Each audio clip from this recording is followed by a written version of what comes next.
अस्सलामुअलैकुम। मैं आपका होस्ट चौधरी बाबर श्री कांजू। आप देख रहे हैं हमारा YouTube channel Chaudhary Babar कांजू official. आज ते जनाब मेरे जो वीडियो है ना तुम अगे आते भी तू PTI के खिलाफ बनाना है।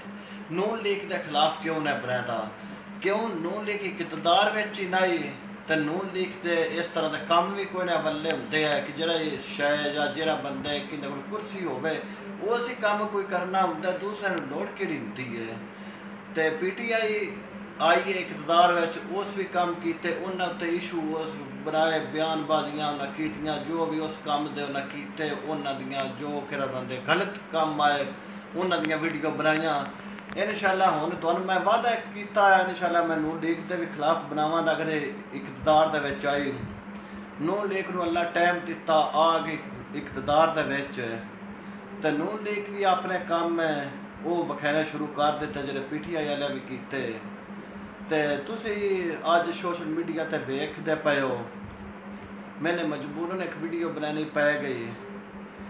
तो वेख्या कि ज़िले हाफजाबाद नून लीग का जितना पैनल जितने निक्के वड्डे अहदेदार इन सारिया की अज DCO साहब को एक मीटिंग हुई। मीटिंग तरक्याती मनसूबों के हवाले नाल हुई कि जोड़े PTI के मनसूबे अगे चल रहे सन उन्होंने चलिया रहना चाहिए। मजीद उन्होंने कि फंडिंग की जारी वो फंडिंग रोकना नहीं ताकि एक मनसूबा ये मुकम्मल होवे। तो सर अफजल तारड़ का बयान आया कि भी असी काम ज़िले में आवाम की फलाह महमूद वास्ते करना कोई असी आवाम जलीलो ख्वार नहीं करना। तो और उस मीटिंग के जनाब मेरी साडा AC पिंडी पटियां शीजा रहमान साहब ने शिरकत की है और AC हाफजाबाद भी मुराद हुसैन नेकोकारे भी शिरकत की है जिन्होंने में जनाब मेरे पहले उन्होंने मेरी मेन मिशन आया या मकसद जिस मकसद से मैं वीडियो बनाई वीडियो भी जो इकतदार के उदों भुल जाते हैं सारे।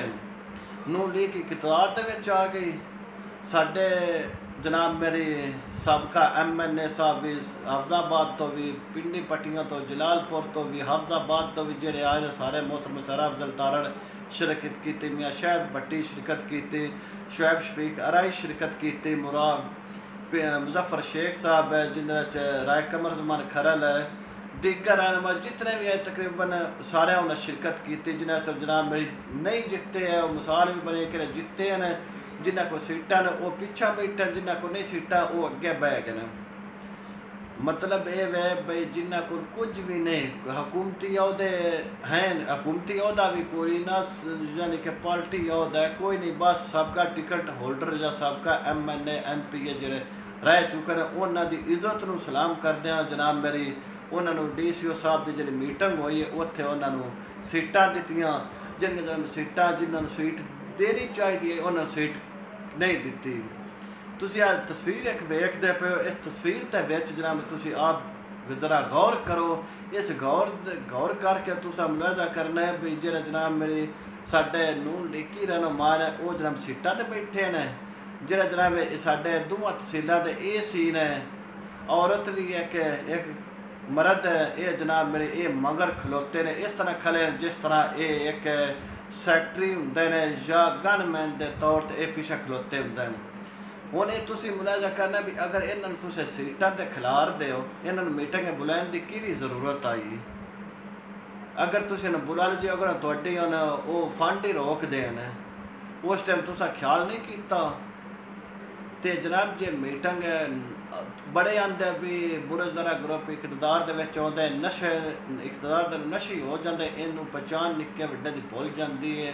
ये सरकारी बंदा या प्राइवेट उसनों नहीं इनू पता होंदा है पहचान ही नहीं हमेशा इंशाअल्लाह नून लीग करती है। जनाब नून लीग करे अज ये जरा तुसीं मैनू दसो भी ये जो मगर है तुसां अपनी तस्वीर भी वेखदे पे हो ये मगर जो बंदे तुसां दो खिलारे ने हुकूमती बंदे होने के नाते हुकूमती नहीं एक हुकूमत यानी गौरमेंट के बंदे हो के तुसा मगर खिलारे ने क्या तुहाडे मुलाजम ने या तुहाडे गार्ड ने कि मगर खिलारे ने तुहाडे तहसील इंचार्ज ने या कोई मसला बनता नहीं प्राइस कंट्रोल का होवे रेट लिस्टां के मामले होन जी AC अगे से अपील कर फलाने अगे AC नूं ते कोई भी हुण AC जनाब तुसीं भुल गए उन्होंने मगर तुसीं खिलार दिता है ये क्यों खिलारे तो इनकी ज़रा वजाहत दसो कि नसीहत तुहाडे कोल कोई ना आई।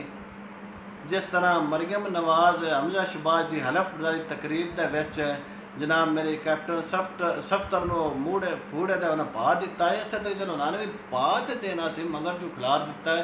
ये तो जरा नून लीग वाले की वजाहत दसो भी मगर तुसा क्यों खिलारे इन्हें, क्या ये हुकूमती बंदे नहीं?